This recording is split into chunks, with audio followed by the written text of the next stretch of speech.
કરવાના છે। જ્યારે જ્યારે પણ ખેડૂતોએ અવાજ ઉઠાવ્યો છે, ઇતિહાસ એનો સાક્ષી છે।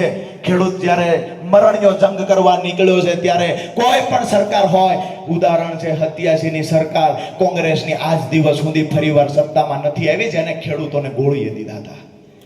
અમે એ જ ભાજપને કહીએ છીએ કે ખેડૂતોને છંછેડવાનું બંધ કરો। 3 કાયદાઓ લાવ્યા, એમાં પંજાબ હરિયાણાના ખેડૂતોએ તમને ધૂળ ચાટતા કર્યા, પણ જ્યાં સુધી ગુજરાતના ખેડૂતો સૂતા હતા ત્યાં સુધી ઠીક છે। હવે ગુજરાતનો ખેડૂત જાગી ગયો છે, હવે ગુજરાતનો ખેડૂત જાગી ગયો છે। ભલે દેવાદાર બહેનો મોભારો બદલાવાય એવી સ્થિતિમાં ન રહ્યા, પગમાં ચંપલ પહેરે એવી સ્થિતિમાં ન રહ્યો, લુગડા ફાટી ગયેલી હાલતમાં, હું કાયમ માટે કહું છું, એક વખત ખેડૂત બનીને ખેડૂતની પીડા તો જુઓ। અમારો ખેડૂત ઘરે પ્રસંગ કાઢે ત્યારે કાં તો જમીન વેચે છે અને કાં તો બેન દીકરી ઘરાણું ગીરવે મૂકે છે। આ પીડા નથી કોઈને દેખાતી।